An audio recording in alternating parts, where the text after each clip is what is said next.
Aku mendapatkan pesan. Aku berkabar dengan beberapa keluarga sekarang.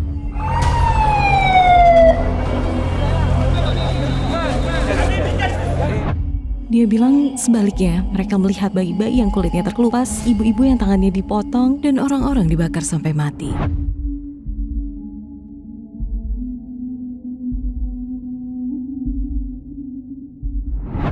Tidak ada air yang masuk dan tidak ada pencahayaan. Israel telah melakukan kejahatan perang, memutus aliran listrik.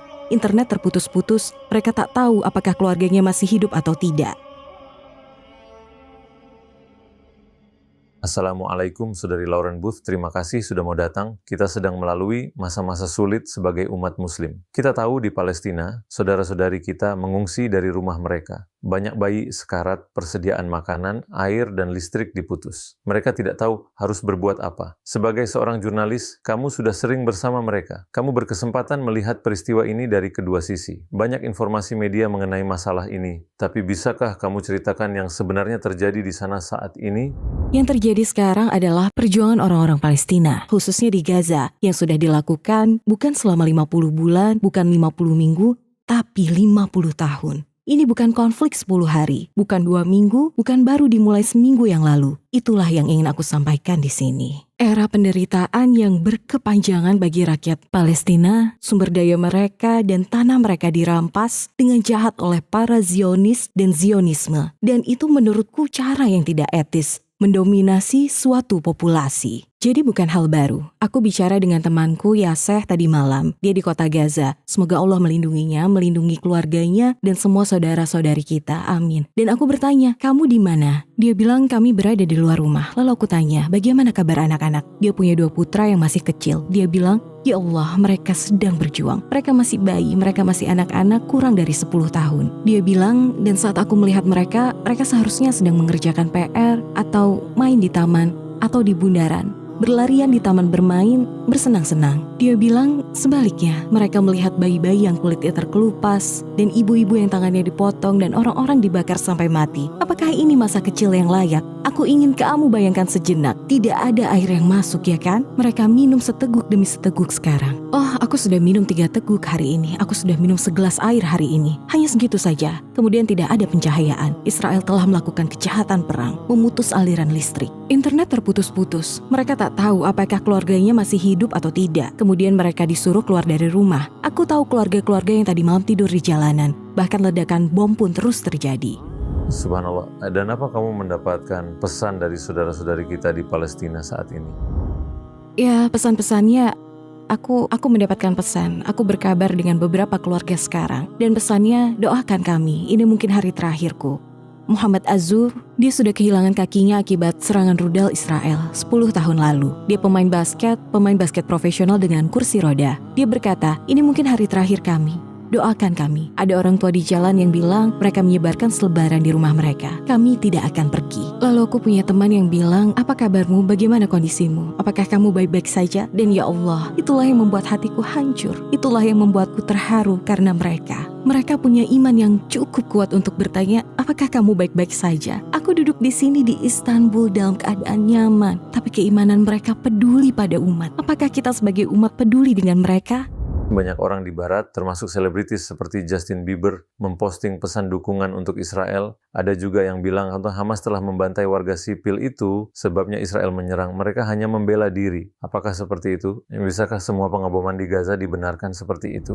Justin Bieber dan orang-orang seperti ini, diamlah, tutup mulutmu. Bahkan jangan ucapkan kata Palestina. Kata-kata itu hanya keluar dari bibir mereka karena mereka tidak memahami situasinya. Jadi, siapapun yang tidak tahu perjuangan rakyat Palestina, kamu bahkan tidak punya hak untuk berkomentar tentang apa yang sedang terjadi karena kamu tidak tahu rasa sakit yang harus dialami oleh mereka. Subhanallah, kepada para selebritis yang tidak tahu apa-apa, pada orang-orang di kafe, orang-orang di barat, berbicara melalui internet, para penghujat, ini bukan waktumu, diamlah. Semisal kalau aku datang ke rumahmu, a'udzubillah, Kalau aku masuk ke rumahmu, pukul istrimu, bunuh anak-anakmu, dan usir kamu dari rumahmu. Bertahun-tahun kemudian kamu dobrak pintu dan masuk, lalu yang di dalam rumah berkata, ini rumahku. Siapa yang membela apa di sini? Bukan membela diri. Kalau kamu menduduki wilayah orang lain, ketika kamu sengaja dan terus-menerus membunuh orang dan merampas hak asasi manusia mereka, ini bukan pembelaan diri. Memang itulah yang mereka inginkan selama ini. Netanyahu berdiri beberapa minggu yang lalu di Uni Eropa atau PBB. Netanyahu berdiri di hadapan PBB beberapa minggu yang lalu dengan peta yang sepenuhnya menghapus keberadaan warga Palestina sama sekali. Inilah alasan mereka melakukannya. Mereka memang sudah punya rencana. Inilah yang ingin mereka lakukan. Kalau kamu lihat kata-kata menjijikan keluar dari media berita Israel, dari politisi Zionis mereka, dan dari mereka yang disebut sebagai pendukung Israel, kamu akan lihat musnahkan orang-orang Palestina, bunuh anak-anak mereka, rampas tanah mereka, buat menderita, usir ke Mesir. Tujuan mereka sangat-sangat jelas. Itu bukan pembelaan diri, itu pembersihan etnis, penghancuran populasi.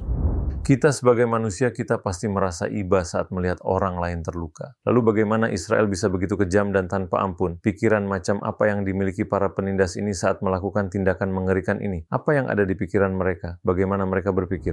Itu pertanyaan yang sangat bagus. Kalau kamu bisa melihat seseorang terluka dan tidak punya perasaan terhadap orang itu, itulah yang disebut tidak manusiawi. Dan telah terjadi proses tidak manusiawi sejak awal berdirinya negara Zionis pada tahun 1948 ketika diumumkan. Di wilayah mereka selalu menyebut orang Palestina dan orang Arab pada umumnya sebagai sapi berkaki dua, ya kan? Ini dari sumber mereka sendiri sebagai hewan yang digiring ke sini dan digiring ke sana. Mereka tidak menganggap rakyat kita, Muslim, orang Arab, dan Palestina sebagai manusia yang nyata. Ini sangat-sangat berbahaya. Dan inilah salah satu tanda akan terjadinya genosida. Ada daftar terkenal yang memberikan 10 langkah menuju genosida. Dan salah satu langkah terakhir adalah tidak memanusiakan. Jadi mereka tidak memandang anak-anak Palestina sebagai anak-anak. Mereka melihatnya sebagai pendukung Hamas. Aku belum pernah melihat suara manapun dalam 6 bulan. Dan selagi kita membahasnya, aku ingin membahas sesuatu. Kamu pasti pernah mendengar Gaza disebut sebagai penjara terbuka. Ya, kamu pernah dengar kan? Itu bukan? Ini adalah kamp konsentrasi, ya kan? Mari kita mulai pakai istilah itu. Kita tidak peduli jika pihak lain tidak menyukai istilah ini. Kita harus pakai yang memang akurat. Boleh aku jelaskan mengapa Gaza adalah kamp konsentrasi? Karena ini sangat penting. Pertama, mari kita bicara tentang penjara. Penjara adalah tempat para penjahat. Jadi saat kamu bicara tentang penjara, itu bagaikan, oh ya, orang Palestina itu kriminal. Mereka semua berada di penjara bernama Gaza. Tidak. Pria, wanita, dan anak-anak yang tidak melakukan kejahatan bukanlah tahanan. Sepakat? Mereka tidak bisa dipenjara oleh negara. Bagus. Kedua, di penjara yang mengendalikan penjara harus menyediakan makan 3 kali sehari. Mereka berhak atas layanan kesehatan, mereka harus mendapatkan air bersih, dan yang sangat penting, mereka mendapat kunjungan dari dunia luar, dari keluarga mereka, dan mereka punya batas waktu untuk bebas. Semua ini tidak berlaku bagi masyarakat Gaza yang selama 16 tahun berada di bawah pengepungan ilegal. Orang-orang sepertinya tidak mengerti apa maksudnya. Aku pernah naik perahu dari Siprus ke Gaza melalui blokade Laut Israel. Itu satu-satunya cara bisa sampai ke Gaza. Mereka memancing di Laut Gaza. Wilayah Laut Gaza terkurung dalam hukum internasional yang tidak berguna ini. Dan di laut para nelayannya sering dibom dari air, sering dibunuh. Jadi tidak ada cara untuk masuk atau keluar. Tidak ada bandara, tidak ada jalur kereta api, tidak ada bus yang bisa dinaiki. Oleh karena itu, definisi kamp konsentrasi, wilayah di mana pria, wanita, dan anak-anak berkumpul dalam kondisi tertindas oleh kekuatan eksternal, seperti itulah mereka. Dan dengarkan ini, keyakinan politik, keyakinan agama, pandangan etnis, dan mereka diperlakukan dengan kasar. Itulah yang dialami masyarakat Gaza dan yang sedang mereka alami saat ini. Para Yahudi Zionis mengebom kamp konsentrasi. Selamat. Wilayah ini sudah pernah dikuasai orang-orang Yahudi, Kristen, dan Muslim di berbagai periode berbeda sepanjang sejarah, dan di periode di mana wilayah tersebut paling damai dan mengapa.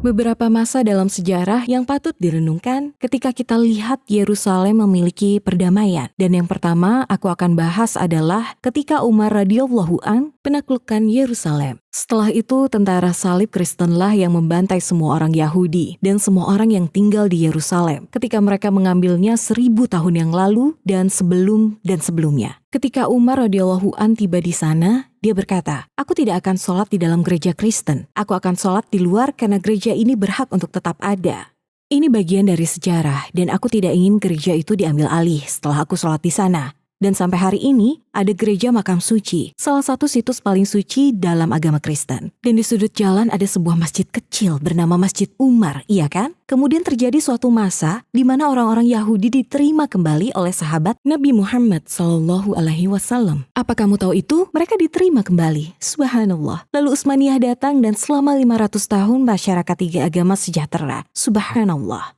Memang bisa, namun tidak mungkin dilakukan Zionisme karena mereka tidak menginginkannya. Bukan itu yang mereka inginkan. Mereka ingin negara Yahudi saja. Yerusalem hanya bagi orang Yahudi. Mereka tidak ingin umat Kristen atau Muslim di sana. Dan kita harus sangat jelas mengenai hal itu karena mereka memperjelasnya.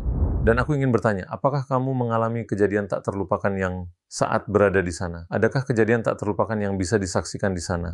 Di Gaza, aku pernah ke Beit Hanun beberapa tahun yang lalu, dan aku mengunjungi sebuah keluarga yang tinggal di kawat berduri, perbatasan palsu yang dipasang rezim Israel di sana. Dan menurutku itu seperti garasi, mereka sebenarnya tinggal di garasi. Jadi apapun bentuk garasimu, 3 kali lebih buruk. Itulah yang dialami keluarga 12 orang ini. Dan ibu itu memperkenalkanku kepada anak-anaknya, dan Yasin kecil. Dia mengalami luka bakar fosfor putih di seluruh kakinya. Mengerikan. Putranya yang lain 16 tahun menderita luka yang masih segar dari peluru penembak jitu Israel karena dia mengumpulkan sampah untuk dijual. Dan ada seorang gadis kecil, dia hanya melakukan ini. Dia bilang dia belum berbicara sejak perang terakhir. Dia mengalami shell shock atau gangguan stres pasca trauma. Dan terus berlanjut seperti itu. Kemudian azan berkumandang. Aku seorang muslim saat itu, tahun 2012.